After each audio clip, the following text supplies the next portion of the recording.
Le fiasco des clubs français en Europe. Salut à tous, bienvenue dans un nouveau temps additionnel du Club des 5. Je suis très heureux, je suis très content d'être avec vous. On va pouvoir faire une autopsie du football français. On adore faire ça. On va pouvoir parler de ce qui a marché, de ce qui n'a surtout pas marché cette année en Coupe d'Europe pour les clubs français. Se poser la question de savoir quelles sont les raisons de ce fiasco, savoir s'il y a des angles d'amélioration, quels sont ces angles et s'il y a un danger pour le football français, notamment de rétrograder d'un point de vue européen. On va se poser la question de savoir si on ne doit pas nommer l'émission le Club des 6, parce qu'on va peut-être être 6e. Ou le Club des 4. Ou le Club des 4, exactement, si on arrête complètement d'en parler. Oui, Descharchour, bonjour. Bonjour Romain, bonjour Yacine, bonjour Elton, bonjour à tous. Ça va ? Ça va super, même si on va dresser un bilan assez noir de notre football français, mais ça va. Ouais, c'est vrai que c'est pas l'année la plus reluisante. Alors on va se poser la question de savoir si c'est un épiphénomène par rapport aux dernières saisons, parce qu'on a quand même eu des finales de Coupe d'Europe récemment, des demi-finales de Coupe d'Europe récemment aussi. C'est bien de faire plusieurs clubs différents. C'est bien de faire des émissions un peu plus à froid, parce qu'il y a 3-4 jours, j'étais un peu plus énervé. Là, tu t'es condensé un petit peu. Ouais, non, on est revenu un peu à la normale, mais ça va être intéressant d'en discuter. Yacine Amenet, bonjour. Salut à tous. Ça va bien ? Ouais, ça va, merci. Ouais. C'est un petit, ça va. Mais bon, pas que tu as écrit des livres sur les dérives du football français qui se concrétisent finalement dans les résultats en Coupe d'Europe, mais tu as écrit des livres sur les dérives du football français. Il y a quelques éléments qui peuvent être... Non, mais ça sera intéressant d'avoir ton avis, notamment sur le fait de savoir si ces matchs pouvaient être abordés autrement et si les clubs français auraient pu avoir de meilleurs résultats qu'ils n'en ont eu maintenant. Elton Mokolo, bonjour. Salut Romain, salut Walid, salut Yacine et enfin, bien évidemment, salut à tous les socios. Est-ce que ça va toi aussi ? Écoute, ça va parfaitement. Parfaitement, carrément. T'es pas un peu triste pour les clubs français ? Écoute, moi j'ai grandi avec un football français qui était un désert dans le football européen et il y a eu quelques oasis avec notamment les finales de Marseille, du PSG en Ligue des Champions, mais à côté de ça, ça a souvent été la même histoire. Donc au final... Donc là tu t'estimes, on va y aller, mais quand il dit moi j'ai grandi, ça veut dire que moi j'ai peut-être connu une période un peu plus reluisante. Quand même, Yacine, quand même. Ah, t'as connu Bastia, Saint-Etienne, j'ai connu des belles épopées au CR. Le PSG qui était premier au classement UEFA à un moment donné. C'est vrai. Enfin, nous, on était trop jeunes. On était trop jeunes. Milieu des années 90, c'est ça, ouais. On était... 95. On a connu Marseille. Ouais. Marseille. On a connu Monaco en 2004. Monaco, ouais. Nous, oui. Ouais. Les socios, bienvenue. Très heureux d'être avec vous. On a beaucoup de bons retours. Je sais qu'il y a énormément de gens qui attendent avec impatience ce temps additionnel et les temps additionnels globalement. Là, on fait un petit peu plus d'actu chaude. On vous a fait aussi des formats avec des trucs un peu plus dérivés sur la formation, sur les parents, notamment dans le temps additionnel. Et puis là, on revient sur notre savoir-faire du foot de club, et c'est comme ça qu'on s'est notamment démarqué au Club des 5. Donc on est très heureux que vous soyez avec nous. N'hésitez pas à nous mettre des petits pouces bleus, ceux qui sont là. N'hésitez pas à nous mettre des petits likes. Si vous n'aimez pas l'émission, n'hésitez pas quand même à mettre un petit like, et puis après vous vous barrez, c'est pas très grave. Et tous ceux qui veulent participer au débat, nous donner bien sûr des idées sur comment aborder mieux ces rendez-vous pour les clubs français, n'hésitez pas à les mettre dans les commentaires. Comme d'habitude, on épinglera le commentaire le plus pertinent parce qu'on regarde tous les commentaires dans les temps additionnels. On va commencer par ce qui fait un peu mal, par le petit bilan de cette année européenne. Alors, on vous a retracé les parcours des 6 clubs français qui étaient engagés en Coupe d'Europe cette année. Alors déjà, ils sont tous allés au moins en phase de poule, ce qui n'était pas tout le temps le cas dans les clubs français, donc au moins on peut le dire. Mais on n'avait que 2 clubs en Ligue des Champions parce que Monaco a été éliminé en play-off. Le PSG éliminé en 8e de finale par le Bayern Munich. L'OM, dernier de sa poule, éliminé de toute compétition européenne à la mi-octobre. Monaco éliminé en 16e de finale d'Europa League par le Bayer Leverkusen. Nantes en 16e de finale d'Europa League par la Juventus. Rennes en 16e de finale d'Europa League par le Shakhtar Donetsk. Et enfin Nice qui allait le plus loin en quart de finale d'Europa League Conférence, éliminé il y a quelques jours par le FC Bâle. C'est un bilan, Walid, qui est décevant, voire très décevant. Une nation, la France, qui ne met aucun club dans le dernier carré. Et en plus, il y a certaines éliminations qui font vraiment tâche. Ouais, je mettrais de côté Nantes qui a surperformé dans ces compétitions-là cette saison parce qu'on ne les attendait pas en 16e de finale d'Europa League et ils ont eu un beau visage notamment sur le match aller contre Nantes, contre la Juventus. Maintenant, ce qui en reste des autres équipes. Bien évidemment qu'on peut employer tous les mots, décevant, catastrophique, que ce soit même pour moi dans le caractère résultat, mais aussi parfois dans la manière. Et on est aujourd'hui dans une saison en Ligue 1 où on a souvent vanté les mérites de certains coachs, de certains matchs, d'un niveau global qui s'était rehaussé. Et c'est vrai que ce bilan-là arrive quand même comme une énorme déception, une énorme frustration, comme un retour à la réalité, quoi, comme un retour sur terre, en tout cas pour moi.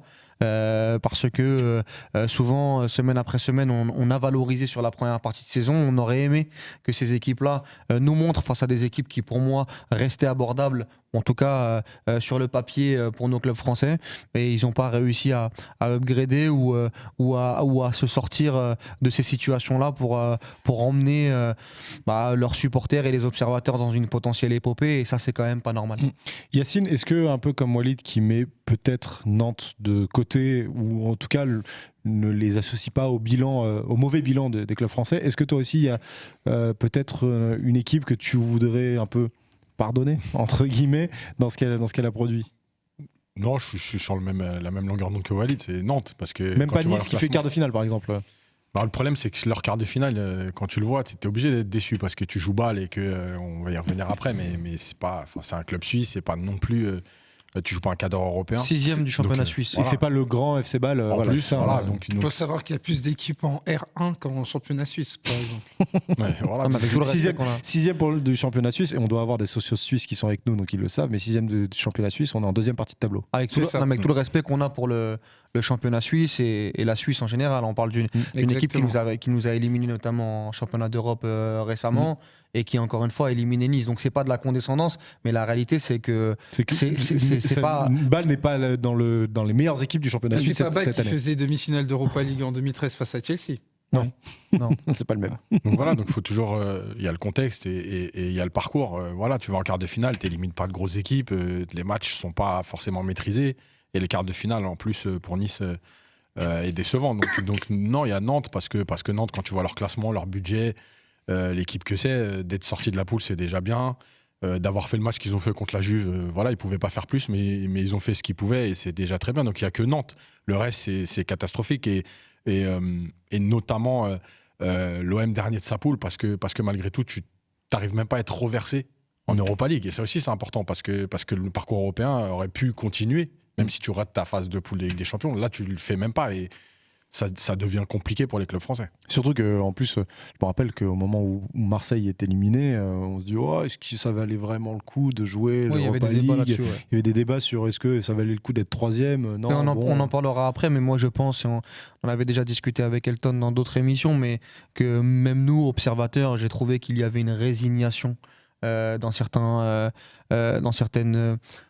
résultats européens, parce que si on reste sur le bilan, on parle quand même des équipes qui, aujourd'hui le Paris Saint-Germain a terminé 2e derrière Benfica en phase de poule, ce qui t'amène à jouer le Bayern de Munich, et avec un résultat très très compliqué à l'aller comme au retour où tu ne marques pas sur 180 minutes contre le Bayern Munich. Parce que la plupart des supporters parisiens vont dire ouais mais bon ça s'est joué à la différence de but à l'extérieur, etc. S'il y avait eu le boulot qui avait été fait face au Benfica, à l'aller, ça n'aurait pas été exactement. Et ça montre encore une fois l'exigence et la fameuse la fameuse acceptation de certains contextes de nos clubs français. Je vais aller sur Marseille. Marseille, il y en a beaucoup qui diront retour en Ligue des Champions, etc. Moi, je pense que c'était la poule la plus abordable pour Marseille en étant chapeau 4 et qu'il y avait bien mieux à faire, ou en tout cas essayer d'aller chercher au moins une Europa League dans cette poule-là. Ils ne l'ont pas fait. On parle de Monaco qui a terminé 2e, qui déjà s'était fait éliminer en barrage contre le PSV Eindhoven, avec encore une fois les mêmes mots. MAUX sur une fin de match un peu compliquée. Qu'on avait vu contre le Shakhtar il y a encore un an. Exactement. On arrive sur une poule où donc c'est Trabzonspor, Étoile Rouge de Belgrade, Ferencvaros, il termine 2e derrière Ferencvaros en prenant 4-0 contre Trabzonspor. Un match qui est complètement passé aux oubliettes, mais c'était une terrible déconvenue pour Monaco. Donc ça te met 2e, donc ça te reverse face à en 16e de finale. En 16e de finale face à une équipe face à une équipe qui vient de Ligue des Champions et notamment Bayer Leverkusen. Derrière, on a Rennes, la même chose, qui termine deuxième derrière Fenerbahçe. Donc en fait, tout ça, c'est un cheminement. Tu termines deuxième derrière Fenerbahçe alors que tu mènes 3-0, ça fait 3-3. Tu mènes 2-0, ça fait 2 partout. Et derrière, tu perds contre le Shakhtar Donetsk. Shakhtar Donetsk qui était quand même une équipe dans un pays en guerre, qui en a pris 7 contre Feyenoord. Qui n'avait joué que des matchs amicaux. Voilà le tour d'après. Donc c'est quand même un cheminement qui t'amène à des débâcles. C'est aussi l'histoire, tu parles souvent de l'histoire que tu racontes, c'est plus que les éliminations, c'est toute l'histoire qu'il y a autour de chaque performance. C'est assez fou, et Nice, on termine là-dessus, mais Nice qui gagne 1-0 jusqu'à la 81e minute et qui se fait rattraper, etc. Donc tout ce que tu racontes hormis Nantes, dans le cheminement, dans le processus, ça t'emmène à quelque chose de cata. C'est une image plus qu'amère. Elton, moi j'aimerais effectivement revenir, t'en as un peu parlé Walid, mais j'aimerais revenir aussi sur Monaco, parce que Monaco, est-ce qu'il n'y a pas double voire triple échec dans cette saison européenne pour Monaco, entre la non-qualification en Ligue des Champions, la deuxième place dans le groupe, et ensuite l'élimination face au Bayer Leverkusen, et tu peux même aller qui a changé de coach pendant l'année, hein. On adore Xabi Alonso, qui fait un travail remarquable avec Leverkusen, mais c'est encore un projet qui est très neuf, quoi. Mais tu peux même aller jusqu'à l'année dernière avec l'élimination face au Shakhtar. En fait, c'est un problème du côté de Monaco, cette capacité, ou plutôt cette incapacité à se hisser notamment à la hauteur de ce que demande un grand rendez-vous. Parce que tu regardes Monaco, tu peux même parler de la Coupe de France, où ils sont éliminés par Rodez, alors qu'ils gagnent 2-0 à domicile. Ils prennent notamment un but d'Aymen Abdenour. Et ça, c'est pas pour nous rajeunir. Donc tout ça pour dire que Monaco, c'est peut-être l'incarnation des mots MAX du football français, cette incapacité justement à se dire que dans les grands matchs, on est capable de prendre notre destin en main dans un premier temps, et surtout on est capable de gérer des résultats. Parce que quand tu regardes la physionomie des matchs face au PSV, à un moment donné, ils sont qualifiés. Contre le Bayer Leverkusen aussi. Contre les Leverkusen, ils sont qualifiés. Mais à chaque fois, ils arrivent à ce que le résultat leur échappe. Et donc, ça pose clairement un problème, notamment du côté du football français. C'est ce qu'appellent les Espagnols compétir. Être compétitif, notamment sur ces moments-là, c'est-à-dire cette capacité sur ces matchs, pas seulement sur le plan footballistique, pas seulement sur le plan technique, mais sur le plan mental, sur le plan émotionnel, cette capacité justement à ne pas décrocher, à ne pas plonger. Et c'est ce qui est arrivé du côté de Monaco sur 4 compétitions, c'est-à-dire 3 compétitions, à savoir la Ligue des Champions, l'Europa League et la Coupe de France. Je pourrais même ajouter le championnat où, de manière invraisemblable, il laisse filer un résultat face à l'Olympique de Marseille. Donc ça démontre bien que justement, il y a quelque chose à faire, notamment sur cette dimension mentale, sur cette dimension émotionnelle, cette capacité à se dire qu'on ne doit pas passer au travers, notamment sur des moments clés. Parce qu'on va parler notamment des clubs français en Ligue des Champions, il n'est question que de ça, c'est-à-dire cette capacité justement à maximiser ses temps forts et à minimiser ses temps faibles. Et Monaco est incapable de le faire, comme beaucoup de clubs français. Le côté mental est hyper important, parce que quand on regarde la saison des clubs de Ligue 1 en Europe, Rennes est qualifié. À un moment donné, il y a l'erreur de Bélocian, notamment contre le Shakhtar, qui t'emmène sur une séance de tir au but. Nice est qualifié, Monaco est qualifié. Marseille est qualifié à la mi-temps, avec une deuxième mi-temps où on a un Conte qui bricole 2-3 petits trucs avec Betancourt qui le remet un peu plus haut, etc. Et ils se puis même à la dernière minute, s'il n'y a pas de but à la dernière minute, ils sont au moins en Coupe d'Europe. Exactement, donc ça fait quand même beaucoup. Parce qu'on parle de qualité, on parle des entraîneurs, etc. Mais il y a aussi la gestion mentale et comment tu gères un résultat, ou comment tu vas chercher un résultat. Et pour l'instant, on est quand même défaillant. Je vais parler sous le contrôle de Yacine, mais ça, c'est un problème, c'est un manque dans le football français, cette dimension mentale. C'est-à-dire qu'on n'arrive pas à appréhender notamment la dimension d'un grand match. Et ça, c'est problématique. C'est-à-dire que très souvent, on va arriver notamment sur un côté, entre guillemets, réservé, attentiste. On va voir ce qui va se passer. Et ensuite, en fonction de ça, on va réagir.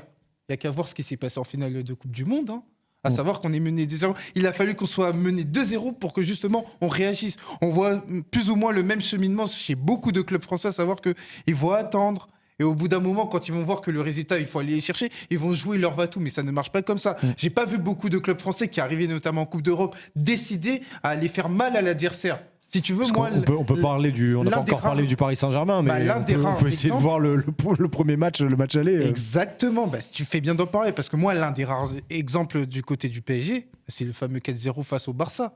À savoir qu'ils prennent leur destin en main, ils sont décidés à faire mal, justement, ces personnes. Par contre, ce qui s'est passé face au Bayern, c'est que même en étant à domicile, ils se sont dit quoi ? On va jouer le match nul. Et ça démontre bien Je vais qu'il y a un match problème nul de parce qu'au mentalité. retour, on aura Parce que peut-être Mbappé sur qui le sera retour, là. on va jouer quoi? On va peut-être jouer notamment sur les 30 dernières minutes. Ou en gros, le raisonnement, il se tient. C'est-à-dire que si tu tiens le Bayern jusque dans les 30 dernières minutes et tu fais parler ta qualité individuelle, et ça ne marche pas très souvent. C'est intéressant ce que vous dites, on va pas prolonger cette réflexion-là avant de parler du coefficient UEFA. Yacine, comment on peut expliquer cette défaillance mentale? Est-ce que c'est un manque d'exigence au quotidien? Est-ce que c'est un manque peut-être de pression populaire? Parce que ça arrive aussi, tu disais tout à l'heure le 4-0 de Monaco contre Ferencváros, Trabzon. C'est vrai que je me rappelle pas, moi perso, alors que on suit quand même beaucoup. C'est un manque de pression populaire autour des clubs. Qu'est-ce qui explique que ces clubs-là, dans des moments importants, par rapport à d'autres clubs de pays majeurs en Europe, n'arrivent pas à gérer ces situations-là? Alors je pense qu'il y a plusieurs choses. La première, évidemment, c'est l'exigence. Et je rejoins Walid sur ce qu'il disait sur le fait d'être deuxième. Pour moi, c'est un manque d'exigence. Je vais essayer d'expliquer rapidement. Tu vois, par exemple, on parle souvent de la différence de but. Et tu as l'impression qu'en France, ça compte pas. Tu sais, on te dit, ouais, mais on a pris les points, etc. Sauf que, par exemple, le PSG qui va faire un match catastrophique à Haïfa et qui gagne que 3-1, s'ils ont cette exigence de se dire on est là pour faire mal et que tu le gagnes 5-0 ce match, mais en fait le goal average il compte pour toi, il est déjà là. Mais non, ça te suffit, t'as pris les 3 points à l'extérieur, c'est la Ligue des Champions, on est à 6 points, on est content, on se Puis de contente toute manière, c'est du goal average particulier, donc ça va pas nous servir par rapport à Haïfa. Donc déjà, t'as cette première donnée là. La deuxième, évidemment, elle est dans l'exigence. Ce que ça amène aussi, ça veut dire d'être tout le temps à fond. Et moi, je pense que les clubs français ne le sont pas tout le temps. Ils prennent la Coupe d'Europe d'une certaine façon et tout à l'heure, Walid parlait aussi du regard enfin notre regard sur leur parcours. Voilà. Je pense qu'il y a une chose essentielle, c'est ce qu'on entend régulièrement, tu sais, quand Marseille est éliminé. Bon, c'est dommage, etc. Mais ils vont pouvoir se concentrer sur le championnat. Mais ça, c'est juste inadmissible. Ça veut dire quoi? Ça veut dire que jouer tous les 3 jours, on n'est pas capable en France. Et en fait, le fait de aussi le répéter, ça rentre dans la tête des joueurs. C'est-à-dire que tu crées presque une fatigue a priori. Voilà, le mec, il se dit, oh, ça fait trop, on joue trop, on est fatigué, mentalement, etc. Et puis, il y a, je pense, cette donnée, et pourtant, tu vois, on va parler après des autres clubs, enfin, des autres pays, les Belges et tout. On va pas nous faire passer les Belges pour les ultra-compétiteurs, mais cette donnée compétition, elle n'existe pas en France. Là, comment on aborde un match en France? C'est la fameuse théorie Roland Courbis. 0-0, j'ai déjà un point en début de match. Pour moi, le symbole de tout ça, c'est ce que fait Galtier sur le match aller. C'est-à-dire que Galtier, c'est quand même le premier entraîneur du PSG qui a accepté le fait que le Bayern est au-dessus de toi, peu importe les absences. Une forme de soumission mentale. Voilà. En gros, si on fait match nul sur ce match-là, c'est un bon résultat. On est déjà bien. Mais t'es au Parc des Princes, t'es le PSG, mais même avec Mbappé absent, tu ne peux pas aborder ce match. En tout cas, avec autant de soumission, tu peux bricoler, parce qu'évidemment, c'est pas la même chose avec Mbappé ou sans Mbappé. Mais le fait déjà d'aborder ce match comme ça, c'est ça. Et la dernière chose, c'est moi, je le remarque souvent, encore une fois, à quelques exceptions près, mais c'est cette façon de tuer les matchs. On n'a pas cette mentalité en France. On le voit avec le PSG, mais on le voit avec Marseille, on le voit avec plein d'équipes. En fait, quand ça gagne, quand ça mène, tu sais, on est toujours un peu entre deux. Tu vois la phrase de Bielsa de pourquoi je vais faire autre chose quand je mène 4-1 que ce que j'ai fait pour mener 4-1. Pour moi, c'est tellement symbolique de ça. C'est-à-dire que les clubs français, et pourquoi les clubs français sont qualifiés et finalement sont éliminés. Parce qu'à un moment donné, tu es dans une gestion de te dire, on est qualifié, on mène, hop, faut se recroqueviller, faut peut-être moins se lâcher, mais en fait, qu'est-ce que tu as fait pour mener? Tu as bien fait quelque chose. Tu as essayé de jouer. Et pourquoi à ce moment-là, tu décides que non? Et tu laisses en fait le rapport de force s'inverser. L'équipe adverse qui, à un moment donné aussi, lâche tout. Donc, ce rapport de force, il est encore plus important. Et à l'arrivée, tu te retrouves à... Oui, t'es pas ridicule, c'est-à-dire que t'es jamais trimballé. Mais le résultat final, il est toujours en ta défaveur. Mais tout ça, ce sont les raisons qui expliquent. Pour moi, il est très important de revenir sur le manque d'exigence. Et Dieu sait que j'ai beaucoup de critiques à émettre, notamment sur ce qu'il peut faire. Enfin, pas beaucoup de critiques, mais des critiques. Mais il y a un président qui en parle très bien. C'est Pablo Longoria, à savoir qu'il a toujours avancé l'idée qu'on était sur une révolution culturelle, sur une révolution mentale, sur la qualité d'exigence du côté de l'Olympique de Marseille. Ce qu'on ne retrouve pas notamment du côté du championnat de France. On ne l'a pas trop ressenti là sur la suite. Même, je ne parle pas forcément de l'échec face à Tottenham, mais des retombées de cet échec-là. Là-dessus, oui. Là-dessus, je suis d'accord. Et encore, on pourrait dire que Pablo Longoria, ça fait pas longtemps qu'il arrive en tant que président de l'Olympique de Marseille. Mais maintenant, on va dire ça de manière pragmatique. Pour un joueur du championnat de France, il a besoin de faire combien de bons matchs dans la saison? Une dizaine. C'est-à-dire qu'il a besoin de faire une dizaine de bons matchs. On sait très bien les matchs qui sont ciblés, à savoir les matchs Canal+, les matchs Prime Video. Il va pouvoir se mettre en valeur de manière à pouvoir revendu. Mais normalement, les matchs européens doivent être dans ces matchs-là. Et ben justement, mais au final, c'est là où je voulais en venir, à savoir que notamment la motivation, l'exigence, elle découle d'un travail quotidien que tu construis petit à petit. Je vais aller dans la métaphore. Tu peux pas ambitionner de faire le marathon de New York si tu cours juste un pâté de maison. C'est-à-dire que tu dois travailler de manière justement à arriver sur un niveau de dureté physique, mentale et technique pour la compétition en question. Et c'est-à-dire que quand tu arrives notamment sur les compétitions, notamment européennes, c'est-à-dire Ligue des Champions, huitième de finale Ligue des Champions, Europa League et Conference League. Donc, tu peux pas arriver notamment avec cette forme de déficit à tous les niveaux, c'est-à-dire mental, qui est très important parce que c'est un Xavi qui dit ça, le mental structure la performance. Physique, on a vu des équipes notamment qui, en termes d'intensité, peuvent être dans la difficulté, et technique, à savoir que dès lors que tu es dans une forme de dilettantisme, notamment en Ligue 1, on le voit notamment à travers le PSG, quand ils sont dans le dilettantisme, c'est-à-dire qu'ils ne sont pas forcés notamment justement de faire des gestes de manière répétée, c'est-à-dire que une fois je vais faire un coup d'éclat, terminé pendant 10 minutes, ensuite je vais faire mon coup d'éclat et je vais encore marquer.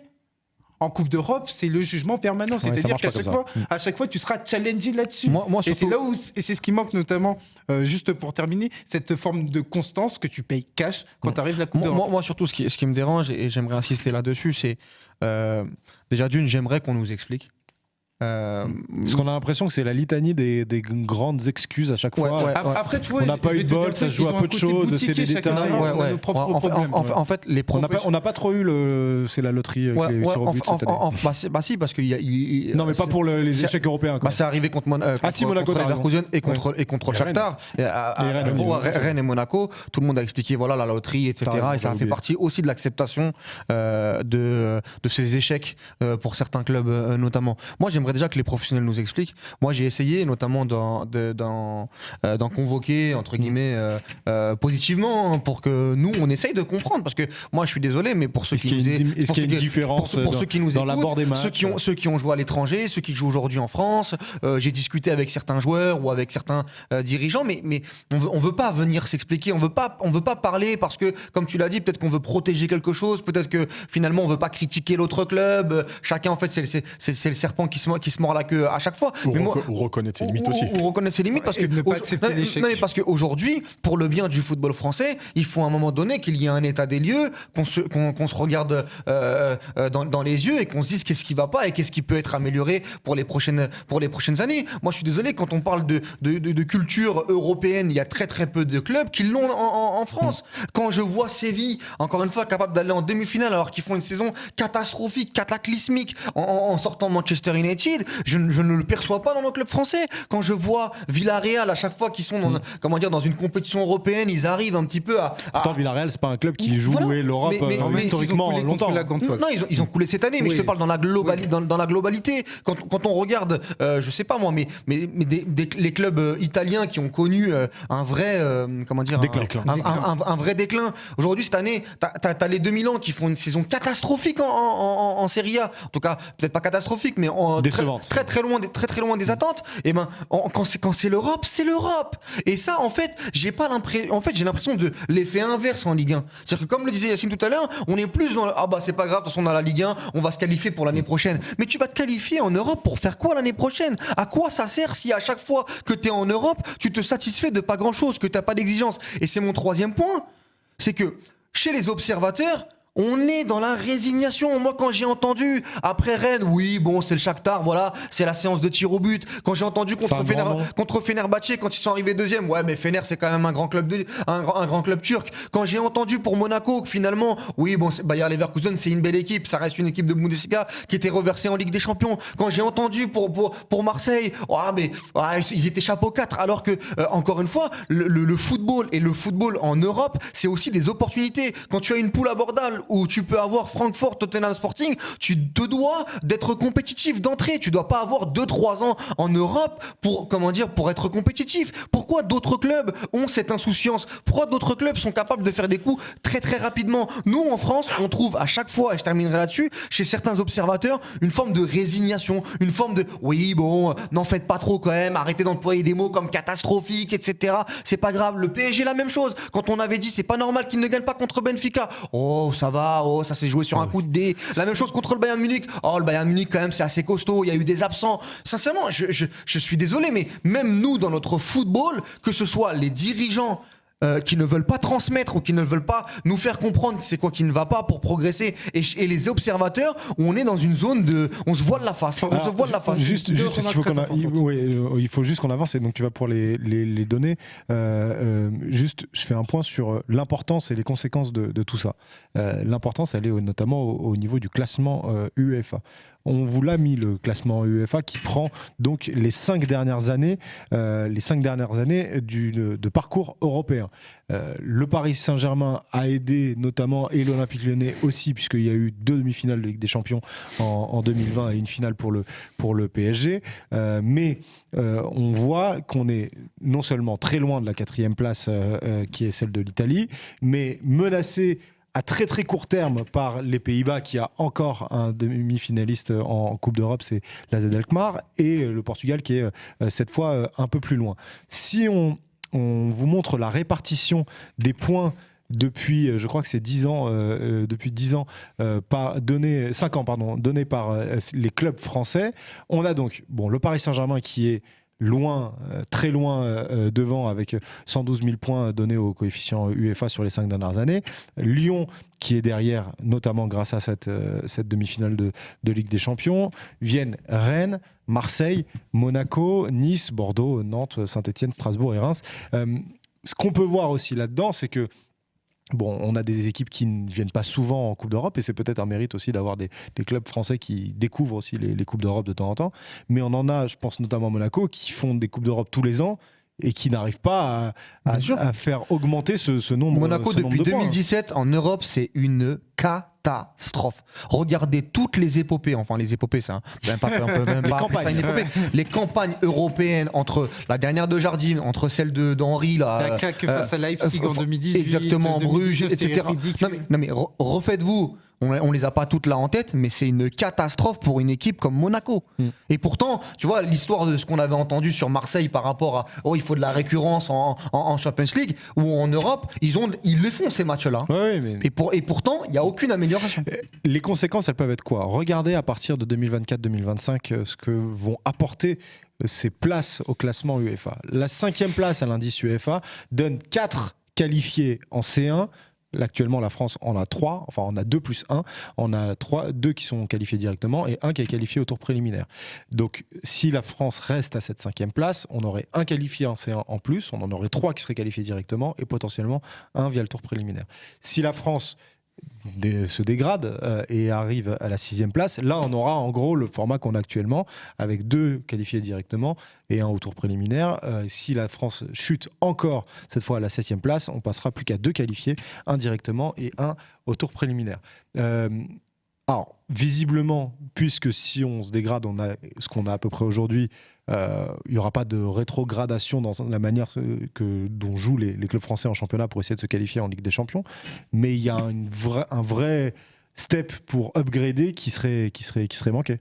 Oui, qui serait manqué, évidemment, et ça sanctionnerait les dernières années en Coupe d'Europe. Bon, même si, encore une fois, tu as eu une finale d'Europa League avec l'Olympique de Marseille, la finale de Ligue des Champions avec le PSG, la demi-finale de Lyon en demi-finale justement de Ligue des Champions, Marseille en C4. Donc il y a quand même eu des bons résultats, mais globalement sur les 5-6 dernières années, c'est insuffisant. Et finalement, le classement serait une photographie de ce que tu as fait sur les 6 dernières années. Donc il y aura une forme de mérite par rapport à ce que tu as fait ou plutôt par rapport à ce que tu n'as pas fait. Donc c'est pour ça que dans la perspective du nouveau format de la Ligue des Champions, c'est très important de décrocher cette 5e place. Et c'est pour ça que je voulais venir là-dessus, à savoir que quand Walid parle de manque de transmission, notamment au niveau des médias, il a en partie raison. Enfin, il a même raison. C'est-à-dire qu'il y a un discours qui n'a pas été relayé. On aurait dû relayer avec force. Qui se souvient du discours de Vincent Labrune à Radio France ? Non, moi je ne me rappelle plus. Mais pourtant, je travaille à Radio France. C'est-à-dire que c'était quand? C'était il y a quelques mois. Ah oui, c'était pendant les assises, là, c'était en septembre. Exactement. Ouais. Vincent Rappel. Labrune, président de la Ligue de football, donc s'exprime sur l'avenir du football français. Il n'y a pas un écho au niveau des médias. Alors que Vincent Labrune te dit que les 2 saisons, à savoir la saison 2022-2023, 2023-2024, vont être des saisons charnières et que ça va être très important. Il annonce même des plans, notamment pour intéresser le football français. Il a quand même parlé de donner plus d'argent, notamment par rapport au CVC, aux clubs français qui seraient susceptibles de toucher l'Europe. Donc c'est-à-dire que maintenant, pour motiver les clubs français, on doit les intéresser financièrement. Donc ça, déjà, pour moi, ça me pose un peu problème parce que tu vois, l'Europe, ça devrait être un Graal, notamment pour n'importe quel club. Et surtout, le discours de Vincent Labrune n'a pas eu d'écho. Le même Vincent Labrune qui, après ces nombreuses débâcles, ne s'est toujours pas exprimé. Donc, c'est-à-dire qu'encore une fois, il faudrait aussi un phénomène d'incarnation, en l'occurrence Vincent Labrune, qui dit à un moment donné, je vais taper du poing sur la table, les gars, dans la perspective du nouveau format de la Ligue des Champions, on n'y est pas. Et la saison prochaine, on risque de le payer cher. Yacine, quand on voit le classement UEFA, et c'est vrai que ce classement de pays a très peu bougé sur les dernières années. Il y avait le championnat de Russie qui maintenant n'est plus là. Il y avait le Portugal qui oscille entre la 6e et la 7e place avec les Pays-Bas. Mais quand la France était 5e, on se disait c'est très difficile de monter dans les 4 premières parce que ceux qui sont dans les 4 premiers, ils ont plus de clubs. Donc comme ils ont déjà plus de clubs, ils ont plus de points automatiques et c'est difficile de les rattraper. Mais ça n'empêche pas nous de nous faire rattraper par des pays qui ont moins de clubs, là, en l'occurrence les Pays-Bas. Mais parce qu'en fait, déjà, le mode de calcul, il faut le comprendre. C'est-à-dire que ce n'est pas une question de nombre de clubs, c'est une question de résultats qui est divisé par le nombre de clubs, etc. Donc, que tu en aies 7 ou tu en aies 3, finalement, ça ne change pas grand-chose. Il y a juste des équipes qui jouent tout à fond. Voilà, quand on voit la Roma, moi, je pense qu'il y a déjà la façon d'aborder les Coupes d'Europe qui n'est pas bonne.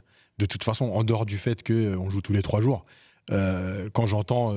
la Conference League, la Conference League, c'est pas terrible. Il n'y a eu aucun engouement. Déjà, on a gagné 2 Coupes d'Europe dans l'histoire des Coupes d'Europe, mais on se permet de dire la Conference League. Alors, dire la Conference League, ça reste une Coupe d'Europe, ça reste un titre, ça reste une compétition, il y a quand même des bons clubs, quand on voit là le dernier carré. Ça reste aussi une compétition qui te qualifie pour la Coupe d'Europe la saison suivante. La Ligue Europa, encore mieux, parce que tu vas en Ligue des Champions. Donc, c'est aussi un tremplin, en plus de gagner un titre. Donc, tout ça, c'est important. Mais j'ai l'impression que ces clubs-là, ils l'abordent, c'est pas terrible. En gros, on commence à se réveiller si on va en quart ou en demi, il commence à se passer quelque chose. Mais avant, il se passera ce qui se passera, on s'en fout. Je rappelle aussi que dans le classement, il y a un truc important à prendre en compte, c'est que, par exemple, la demi-finale de Monaco, elle est en train de disparaître. Les finales de 2020, dans 2 ans, elles n'existent plus. Ouais. Donc, le parcours de 2017 de Marseille en Europa League, ça y est déjà enlevé mais voilà, pour la saison prochaine. Donc en fait, si là, dans les 2 prochaines saisons, 2018, pardon. Il n'y a pas 1 ou 2 équipes qui font de vrais parcours, à savoir demi-finale, finale, etc. Le classement, il est vraiment en danger. Et ce serait quand même dommageable que parce que je rappelle que c'est Jean-Michel Aulas qui a négocié avec la 5e place. Il y a 3 ce qui avait été d'ailleurs très reproché à l'époque. Voilà. Et en fait, tu as tout fait parce que tu as considéré, mais ça aussi, c'est peut-être une question de mentalité. Hein. On a considéré qu'on était les 5e pour toujours. Donc, tranquille. On t'a considéré que la 5e place, c'était 3+1. Et tu vas te retrouver, en fait, à rester comme tu étais avant si tu es 6e. Voilà. Et quand tu vois des clubs comme. On parlait tout à l'heure d'être reversé en Europa League, mais le Sporting. Voilà, ils ont été là et ils font leur parcours, tu vois. Donc, ça, c'est quelque chose que Marseille aurait pu faire. Et encore une fois, on en revient à tout ce qu'on a dit sur l'exigence. Mais je pense aussi qu'il faudra après aller voir du côté du jeu parce qu'il n'y a pas que. Et Yacine, en fait, le truc, c'est qu'au final, les clubs français considèrent un parcours européen comme une aventure, pas une dynamique. C'est une nuance, mais elle est très importante. C'est-à-dire une aventure, on va faire peut-être un bon parcours, mais la saison prochaine, il n'y aura pas d'écho. Alors que justement, les clubs qu'on a évoqués comme Séville se sont construits comme ça sur cette capacité à avoir de la récurrence, sur cette capacité à remporter de nombreux matchs. Et c'est pour ça que notamment dans cette idée d'appréhender la compétition, ça n'a rien à voir. Qui peut afficher le discours qu'a eu Séville avant Manchester United ? C'est quand même éloquent. On a un Séville qui est 14e de Liga, qui affronte le favori de la compétition. Et qui vient de virer son coach pour la 2e fois. Qui vient de virer son entraîneur pour la 2e fois. Et eux s'avancent avant un match à Manchester United en disant « Nous sommes les rois de la compétition ».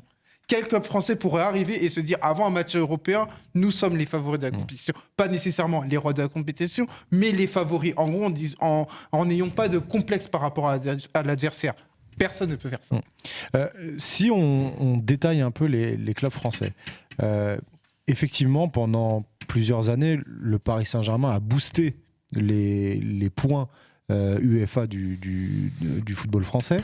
Là, ça fait 2 années de suite que le PSG ne passe pas les 8e de finale de Ligue des Champions et qu'on voit véritablement le déclin potentiel que ça peut amener en termes de points UEFA. Et aussi les points en phase de poule, parce que malgré tout, quand tu fais le plein, ça ramène encore des points. Là, tu fais même plus le plein, tu finis 2e. Enfin voilà, c'est pareil. Walid, est-ce que tu retiens plus le fait que le Paris Saint-Germain n'a pas fait le taf et doit faire ce taf-là avec le statut qu'il a, notamment en tant que locomotive du football français, ou tu retiens le fait que quand le Paris Saint-Germain ne le fait pas, il n'y a personne pour potentiellement rattraper ça? Un peu des deux. Tu es obligé de répondre un peu des deux parce que, bien évidemment, que le Paris Saint-Germain bosse pour le Paris Saint-Germain. Ils ne bossent pas pour la Ligue 1 dans leur état d'esprit. Aujourd'hui, quand tu demandes à Nasser s'il veut gagner la Ligue des Champions, c'est pas pour l'indice UEFA. Donc ça va avec. Si le Paris Saint-Germain va très très loin, ils bossent pour la Ligue 1, mais c'est pas leur premier objectif. Maintenant, ce qui est dérangeant, bien évidemment, c'est que quand le Paris Saint-Germain, pour des raisons qu'on évoque toute l'année, ne répond pas présent, qu'il n'y a pas d'autres clubs qui en tout cas prennent le lead dans d'autres compétitions, des compétitions à taille un peu plus humaine pour ces clubs-là. Et je pense encore une fois à l'Europa League et je pense à la Conference League. Marseille l'année dernière qui se fait sortir par Feyenoord, là encore une fois Nice qui se fait sortir par Bâle. En Europa League, on avait des clubs cette année. Moi, sincèrement, quand j'ai vu la poule de Marseille cette saison, et c'est pour ça que je suis assez déçu de ce qu'a fait l'Olympique de Marseille, mais je me suis dit, ok, ça fera Europa League minimum. Et on aura en Europa League Rennes, Monaco, Marseille. On a 3 clubs qui étaient dans une belle dynamique l'année dernière, qui ont des équipes qui ont une base, qui ont l'habitude, qui commencent à être des habitués en Europe. Équipe en forme, dans un plateau d'Europa League assez intéressante. On va voir quelle est en fait notre valeur la valeur de la Ligue 1, parce que véritablement la valeur de notre Ligue 1, ça s'exprime pas qu'avec le Paris Saint-Germain en fait. Elle s'exprime aussi par 2, 3, 4, 5. Est-ce que tu peux faire dans les compétitions en dessous et tu regardes que quand le PSG ne va pas bien, bien évidemment qu'on ne peut pas récupérer des points. Et au-delà du PSG, parce que pour moi, le club qui a la plus grande culture européenne sur les dernières années avec le PSG, ça reste Lyon. Et Lyon n'était pas là cette année. Et Lyon avait fait un quart de finale l'année dernière en sortant Porto, même s'ils se font sortir par West Ham. Mais Lyon est rarement, enfin ils l'ont déjà été, mais c'est l'un des clubs qui est le moins ridicule avec le Paris Saint-Germain. Qui assume le plus les ambitions européennes que peuvent avoir au XXIe siècle, depuis 2000 notamment. Bien en sûr. tout cas, moi j'ai cette impression-là, peut-être que ça je me trompe, mais j'ai cette impression-là. Donc bien évidemment, quand t'as pas ces 2 clubs en fer de lance, et avec un Marseille qui à chaque fois qu'elle a été en Ligue des Champions, hormis en Europa League en 2018, ça se passe très très mal. Monaco catastrophique depuis 2017, même s'ils font une demi-finale en 2017 et en 2004 ils font finale. Voilà, t'as vraiment l'impression que derrière le PSG, même si moi j'ai beaucoup d'espoir et normalement le PSG devrait faire le travail, c'est vrai que la réalité, le côté factuel, c'est que derrière c'est très poussif. Est-ce qu'il n'y a pas eu une forme de libération quand le PSG se fait éliminer, les autres clubs qui se disent au moins c'est bon, on ne sera pas les plus ridicules cette année? Franchement, je sais pas. C'est très grave. C'est la manière dont... Moi, ce serait vraiment un raisonnement bizarre. Ouais, non, mais je sais, mais tu sais, on n'est pas la première bizarrerie. Non, mais déjà, je sais même pas comment tu peux penser à cette question. Moi, je te dis ça, j'avais cette mentalité quand j'étais en cours de maths, quand je voyais l'autre qui avait 5 sur 20, je fais au moins je suis rassuré, j'ai peut-être 3 sur 20, mais je suis pas seul dans le bateau. Ouais, bah c'est ça. Et tu vois, j'ai du mal à penser qu'un club de foot professionnel, et surtout ces acteurs raisonnent comme ça. Dans le manque de pression populaire. C'est ça aussi dont on parle. C'est aussi de ça de dire, dans le côté, de se dire on sera de toute façon c'est pas grave, dans on sera le côté pas les pires. les dirigeants, on entend personne. Parce que c'est vrai qu'on n'a pas eu après Monaco, moi j'ai pas eu de mecs qui sont arrivés RAS. Tu parlais de Longoria tout à l'heure, moi j'ai vu ça, cette élimination contre l'Olympique de Marseille RAS. a été pris avec beaucoup de comment j'ai pas le terme, mais Tranquille, beaucoup de détachement, c'était pas très grave. Le Paris Saint-Germain, bon, Nasser El Khelaifi, on a toujours pas de nouvelles, je sais pas si Yacine t'en as eu, pas de nouvelles.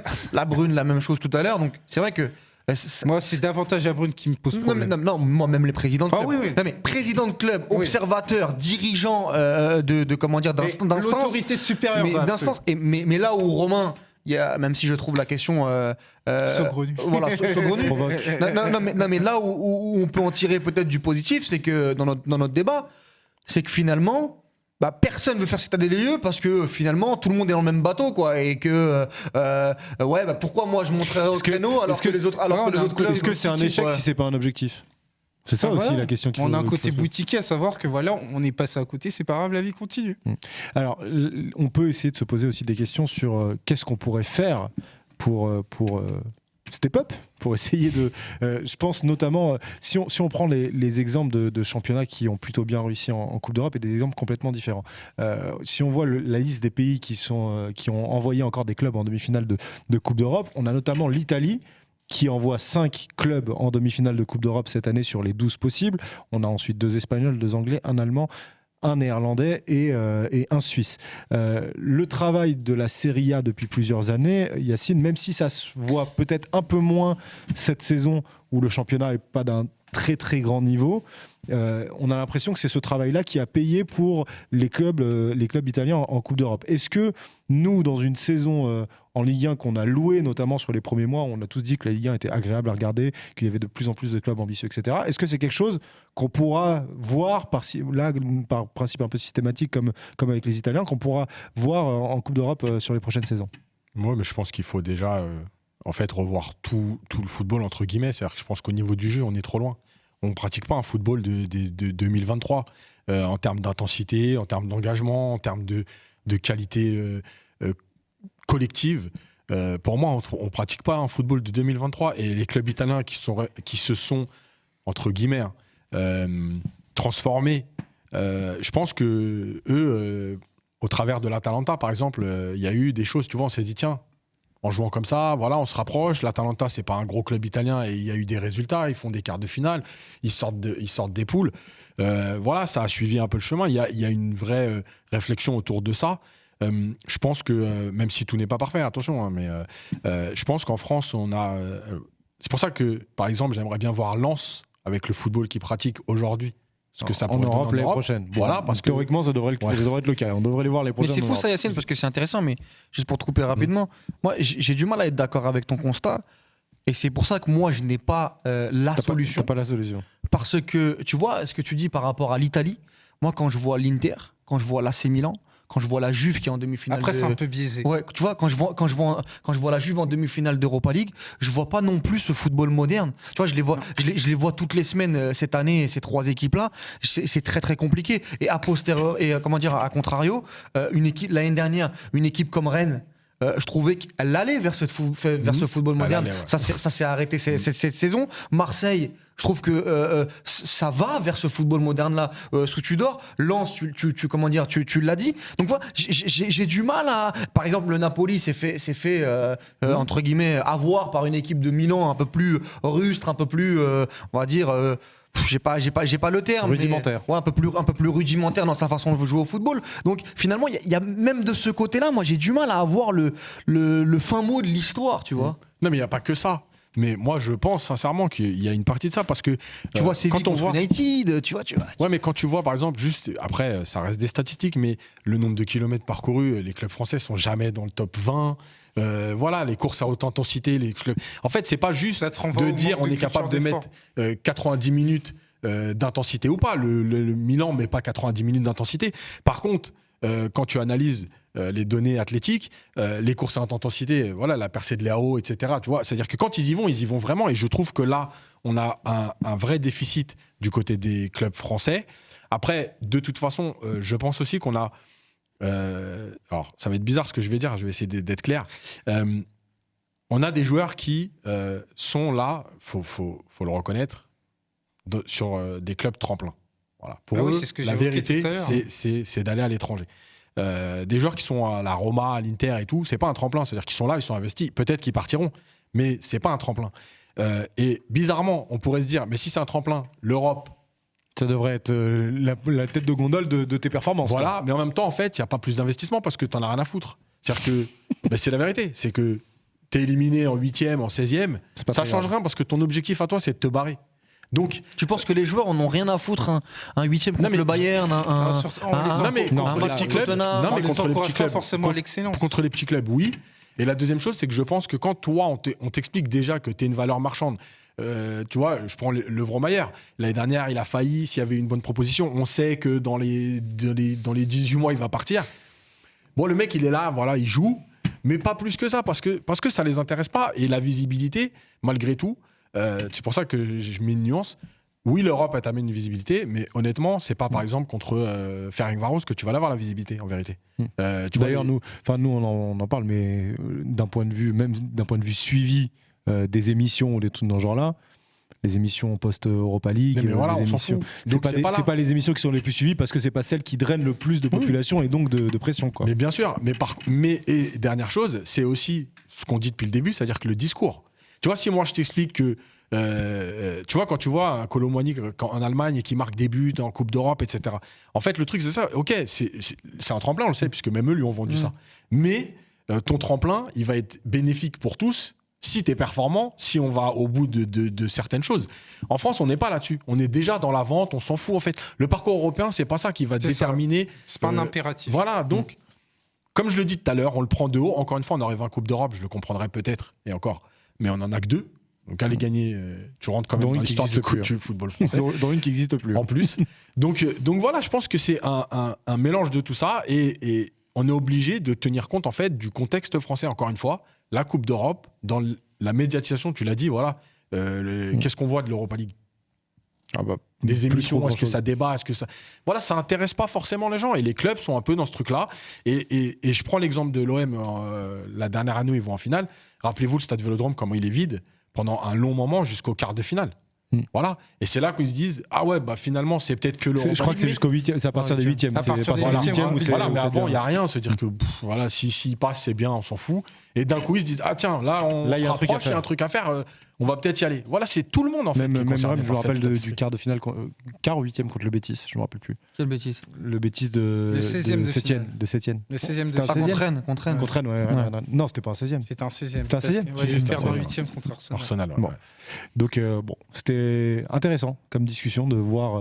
Voilà, on n'a pas toutes les solutions pour le Moi, football je n'ai pas français. les solutions. Par On les a contre, pas, hein. je peux rajouter un dernier truc, Ouais. c'est que ce que disait Elton sur la Brune, moi je pense qu'à un moment donné, parce que malheureusement, en fait, nos clubs vivent leur construction sur les transferts et sur l'argent. On est tout le temps en train de te parler de droit télé.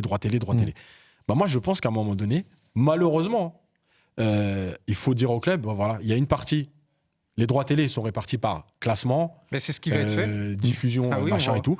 À un moment donné, on prend une certaine partie de ces droits, on vous les donne si vous n'êtes pas éliminé, par exemple, par un club au-dessus de. Non, mais moi je le dis. Non, mais, C'est encore plus extrême ça par non, mais, Ouais, mais oui, mais parce que, en fait, si t'es éliminé, tu vois, t'es éliminé par la Juve. Bon, c'est pas infamant, je veux dire, même quelle que soit la Juve, etc. Maintenant, quand t'es éliminé par des clubs hongrois, il y a un club polonais qui est encore qui était en quart de finale. Ouais, là, je pose Il y a non. des- voilà. Donc, à un moment donné, quand tu es éliminé par ces clubs-là, vous touchez pas l'argent parce que, encore une fois, comme le dit Walid, un club, il travaille pour lui. Il ne travaille pas pour l'indice UEFA. Mais malgré tout, l'indice UEFA, il a un impact sur... Non, sur tout le monde. Bah, bien sûr. Là, le PSG, le PSG qui fait des mauvais parcours, etc. Demain, quand il y aura que 2+1, il sera pénalisé. Parce qu'il finit 3e, il va se retrouver en tour Mais préliminaire. au-delà de ça, il sera pénalisé aussi par le niveau du championnat. En plus, Parce donc, qu'en tu vois, fait, encore une fois, si le championnat n'est pas bon, Mais bien on sûr. va encore dire ah mais le PSG n'est pas dans un bon championnat, etc. Ouais, Donc voilà. ça aussi, il faut. Bon. Maintenant, si vous voulez pas aller en Coupe d'Europe, n'y allez pas. Voilà, laissez la place à des équipes qui ont envie d'y aller. Et dernière chose, parce que tu as parlé dedans tout à l'heure, je suis obligé de finir là-dessus, mais Guingamp, si vous vous rappelez, il y a une année, c'était Gourvenec. 2014-2015. Ouais, Guingamp, ils sont en Coupe d'Europe et ils sont pas bien en classement. Et en fait, c'est leur parcours en Coupe d'Europe qui leur permet de sortir. C'est-à-dire que au lieu de voir tout le temps la Coupe d'Europe comme le poids qui te permet pas justement Ça a d'être été bon un en point championnat, d'inflexion. bah oui, Ouais, ça a été ça a l'inverse. donné un élan pour la suite et pour le maintien. Mais bien sûr. Et en France, on a toujours l'impression que c'est l'inverse. Dès que tu es en Coupe d'Europe, tu sais que ta saison, Alors, regarde, elle là, va être compliquée. là, les gens disent que les coupes pour Nantes va. Ouais, la Coupe de France. La Coupe de France et la Coupe d'Europe va peut-être les empêcher de se maintenir. Il y en a qui te disent ça. C'est à cause de ça. Ouais. Alors que d'un autre côté, on peut peut-être se dire que Séville s'est sauvé C'est parce ça. que parce qu'il y a Il y a une eu cet dynamique, élan avec l'Europa League. Différence de culture. Voilà pour ce débat très très intéressant. Merci Elton, merci Walid, merci Yacine. Débat très intéressant sur le football français. N'hésitez pas à nous donner vos remarques. Les socios, vous qui êtes là en replay. J'ai pas dit bonjour à ceux qui étaient en podcast. On espère que vous avez kiffé aussi votre trajet avec nous. Salut la podcasterie. C'est pas mal la podcasterie, j'aime bien. N'hésitez pas à nous mettre des étoiles, ceux qui sont en podcast, sur toutes les plateformes, ça c'est important. Merci à Fares Hachem et Marius Cassoli qui ont préparé et réalisé cette émission. Les socios, n'hésitez pas à nous mettre des likes sur YouTube et on se donne rendez-vous très très vite sur la chaîne du Club des 5. Ciao tout le monde. Salut.